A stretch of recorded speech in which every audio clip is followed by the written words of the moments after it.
Ah, I'm liking the wall of guitars, sir. Look at that. Oh yeah, it's just a few of them. Yeah. Yeah. You know what? If you don't mind, I'll start there. Just because I think it's really interesting. If you close your eyes and picture, just like a silhouette of Slash, you see the Les Paul in your mind, or if same thing with Jimi Hendrix, you see, even though they played multiple instruments, you see a Fender Stratocaster in your mind. With you, it was never that. I mean, you played so many different guitars that when I think of Alex Lifeson, I guess I probably think Les Paul first, but boy, you played a lot of different guitars. Yeah. Well, you see the white 355. Yeah. The original white 355 is up for auction in May. So I'm selling 63 guitars from my collection. So these are other guitars. There are some that are key, like the Strat, that the Telly right there. Yeah. That's 52 reissue. I've probably written 70 or 80% of Rush's material on that guitar. This 355 is one of the reissues. There was a limited series of 100, so I kept one of those at least. And way over here, I don't know if you can see it. Oh no, it's the other way. Just actually on the other side of the 355 is my 335, which I've had since 1969. And that's the black one hidden over there. Yeah, you can just see see the horn of it there. Right. Yeah. So exactly. Yeah, I when I could finally afford a Les Paul, I really enjoyed using them, and I used them for most of my career. But you're right, I went through a period with PRS. I used them for a decade, as well as the Gibsons. Strats, I have a now and again relationship with Strats. Tellys, I quite like a lot because they're great guitars to, they're comfortable guitars to work with. The banjo, I don't know. I can't let my wife in here because if she sees the banjo, she'll lose her mind. Uh-oh. So, for Envy of None, and I've been spending a lot of time with the record over the last few days. It's not an album that on first listen, I know what I'm getting. I walk away thinking, I'm not sure if I love this, but I am sure that I'm intrigued, and I'm intrigued enough that I want to listen again. And I think that that's kind of a cool thing, because I would say the majority of music I listen to, I kind of know right away whether I'm in or I'm out or what I think. This one has enough layers that it takes a while to form an opinion. I think with all music, you have things that you respond to more than other things. I think with my history, I've grown up making music that was for the most part kind of complicated, required multiple listens. Many times people would say with Rush albums that, geez, I don't know if I can actually listen to this record. But then after a number of listens, they've grown quite fond of it. And I think that's a good thing. I think you want to be forced into listening and developing an opinion. And I think those sort of things create longevity in the material. Yeah. Now, a couple of the songs you had kind of snuck out as instrumentals, Cobble Blues and Spy House. Correct. And were they finished at that point in time and then they evolved for Envy of None, or were they always headed that way? No, those songs were written before Envy of None. In fact, I started writing those in 2016 after the Rush tour ended in 2015. I just wanted to keep my fingers limber and continue writing and just not get rusty. When this came along, when Andy got in touch with me and asked if I would play on some of the ideas that he had, those songs were already written, and I thought I would, not knowing what was going to happen with this project, with the Envy of None project, I thought it'd be great to share those songs. So I used them in a Epiphone video that I did, as well as put them on my website for just casual listening. Yeah. And those were the original versions recorded back then and stayed that way.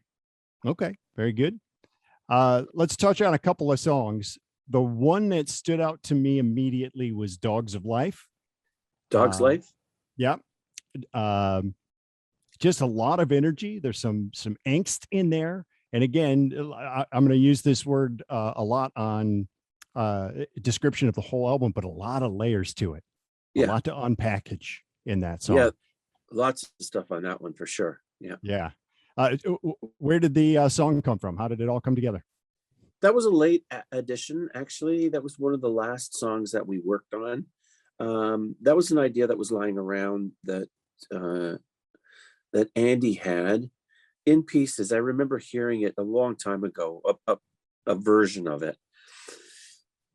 So we were looking for another song, and he threw that out. We just started building on it.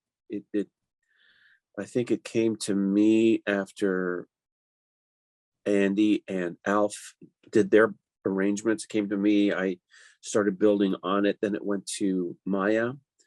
She put her vocal on, or a scratch vocal at least, came back. And, it floats around a few times before we finally finish it.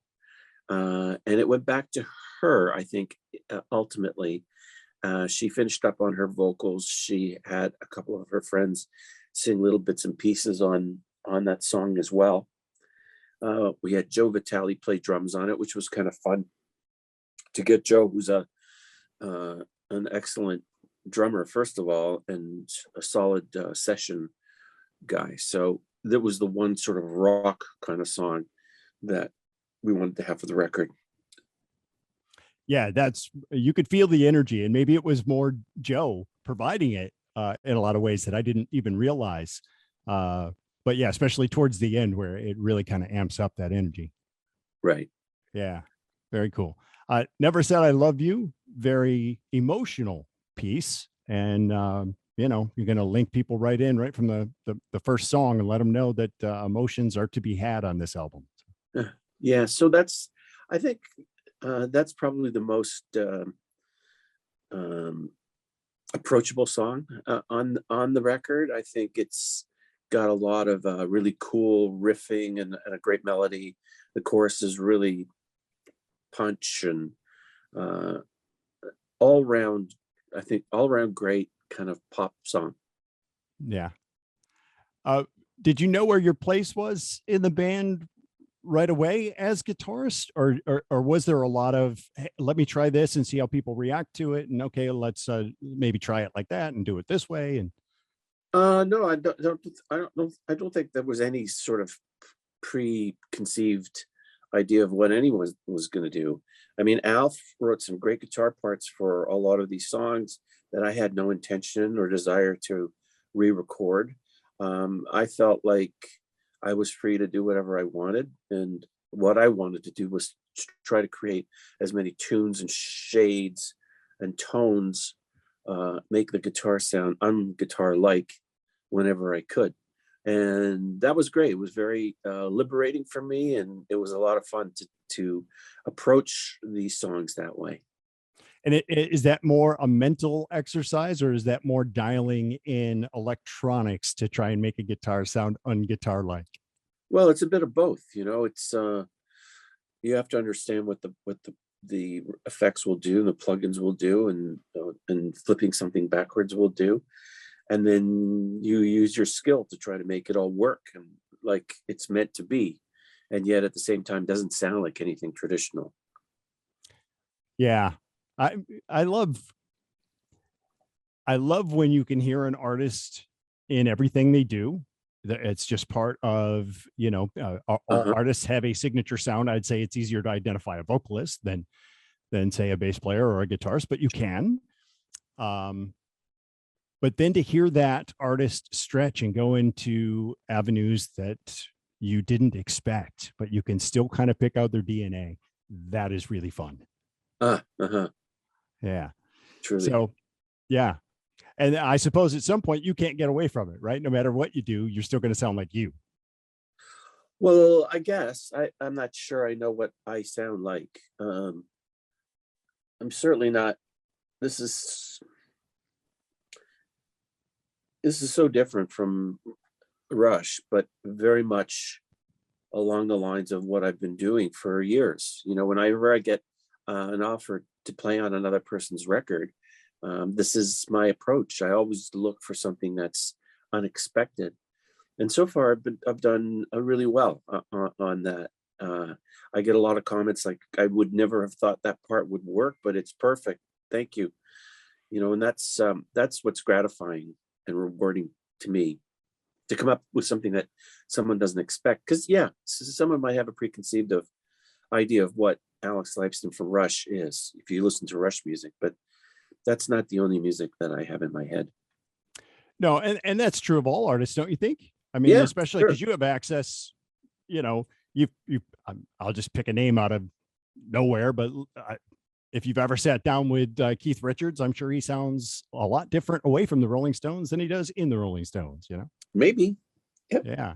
So, but again, that's a good thing. That's part Yeah. of the art. That's being a musician.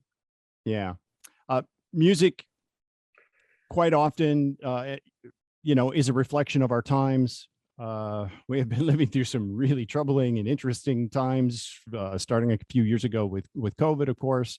And I see the Ukrainian colors behind you as well. How do you take the negatives of the world and try to build something positive out of them, or at least give people a reflection of what's going on in the world? You know, Steve, that's really hard. I'm finding it very, very difficult. This working through the pandemic was not such a big deal. I viewed the pandemic as a disease. It's not the first time that something like this has happened in the history of the world. So you just deal with it. You know, it is what it is. It's a terrible disease. It kills people. Vaccines were developed. Take a vaccine. Maybe it's not perfect, but it's better than not having one. This has been my experience. Working was great. I didn't mind. It was nice and quiet in the city. There was no traffic. The birds were singing, you know, during the lockdowns. The air was cleaner. There were a lot of very positive things about what the pandemic brought. We're all tired. We're all exhausted of it, but we still plow through it. Working on this project for me, it was not an issue. It was great. This thing that's going on in Ukraine right now is much more difficult to handle. I am just so heartbroken, and I am so sick of watching these images in 2022, what's happening in a sovereign country by the Russians, who are, you know, you can't blame all the Russians. Putin has plans, and it's got to be stopped. I mean, we can spend an hour talking about this thing, but Sure. It's come to the point where this is no longer acceptable in any matter, and we've got to either be willing to sacrifice for the sake of the world, then let someone like this do what he's doing, and he will continue doing it because we're letting him get away with it. So that's what I think. Yeah. And the I'm going to change directions because we can we could spend an hour on that, and I know, easily, and maybe not achieve anything. Who knows? I don't know. Let's talk about the beautiful Epiphone, the signature Les Paul, the access that you have.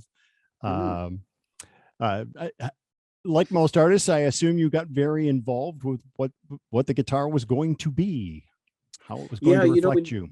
In 2010, we developed the original, the Gibson access, Les Paul access.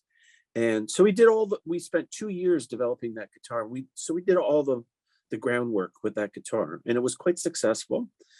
And then Epiphone, there was an opportunity to release the same platform, but at a more reasonable number. I mean, obviously the materials are not the same as the custom shop Gibson was, but it's a really well built guitar, and it's really solid, and it's very economically priced, particularly for beginners or entry level. It's a great guitar. It has all that stuff: the vibrato arm, the piezo pickups, the pole switch. the vibrato arm, like everything. It's really, really a great guitar, I think. Yeah. And that was another positive that came out of the pandemic, as more people went back to playing instruments. Yeah, isn't that interesting? Yeah. Guitar companies couldn't keep stock. We've had issues with this guitar. It sold out. The first run sold out in weeks, and just trying to get a second run produced while they're trying to produce all their other models. It's been a boon for sure for all instrument companies. Yeah. In your earliest days, was there somebody who gave you a piece of advice when it came to playing guitar that stuck with you all this time? You know, yeah, Dominic Triano, he was the guitar player in a Canadian group called the Mandela, Toronto group. They had some success in the States back then in the late 60s. And they were a soul band. So it was like a review, right? They all wore the same suits. But Dominic went on to start a band called Bush. He was very active in the community. He was really a fabulous, innovative guitar player.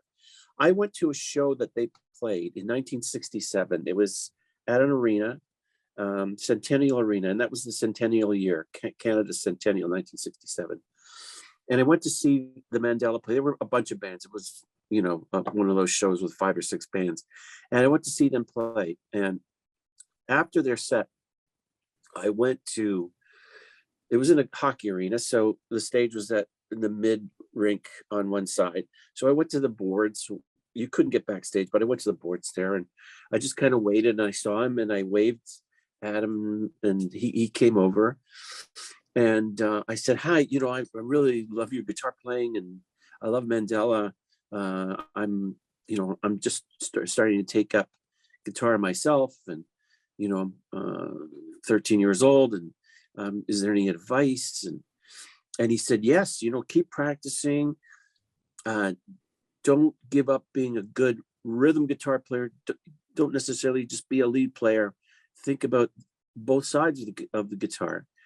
And then he gave me one of his picks, and he said, good luck, kid. And then Nice. I kept that pick forever and ever and ever, and a little sticker that he gave me. I became friends with Dominic later in the years. In fact, unfortunately, he passed away a number of years ago from cancer, but we became friends, and I shared that story with him, and he had a good laugh about it. But that's the one that stands out the most. Here was a cool guitar player, much older than I was as that 13-year-old kid, who took the time to say something very supportive and give me hope. And then all these years later, I am who I am. It's kind of a cool paths crossing, Yeah. If I could share a quick story myself, as a 17-year-old, the first rock star I ever met was some guy you may have heard of by the name of Rick Emmett. Oh, yeah. And Rick noticed I was shaking when I asked him for an autograph. And I had a hockey jersey on. And he said, hey, do you play hockey? I said, sure. He said, well, keep in mind, I might play guitar better than you or sing better than you, but you skate better than me. Always keep that in mind. And now I've done, 1,600 something interviews later, and I don't get nervous when I talk to people, because I'm just like, well, okay, you might be the greatest guitarist that ever lived, but I do my things. Like, we're all different people, and we all excel in different areas. But It was that encouragement that you just mentioned. Yeah. That made the difference. Somebody took the time to encourage me. Yeah. He's a sweet guy, Rick. Rick's a very, very good guy. And what do you think of him as a guitar player? He's a great guitar player. He's very capable. He plays, his range is enormous. He's a great acoustic player, an excellent jazz player, great rock player, soloist, all of that stuff. He's truly a guitarist. And I guess my last question, you mentioned acoustic guitar, and I meant to mention the last song. What a refreshing change of pace when we get to the last song on the album, Western Sunset. Very nice. Yeah. Where did that song come from? Yeah, so that was a song that I also started working on with those other two in 2016.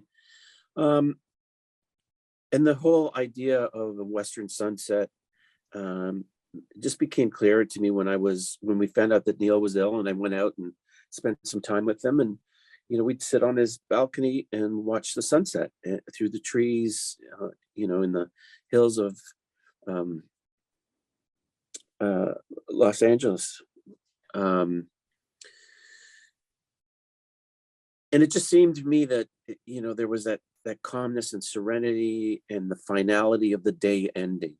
And it was all very poignant. And so the song started to grow with that sense in mind, that it would be a small tribute for me to my brother. And I think of him every time I play it. I think of him all the time anyways, but I do think of him every time I play. Yeah, every time I hear that and where it comes from. Well, I hope you are equally as aware that you have changed so many lives. I may never get the chance to tell you again, but oh my God, what your music has done for me throughout my life. I can't even tell you. I mean, just thank you so much. Well, that's very kind of you to say that, Steve. Thank you. I really, really do appreciate that.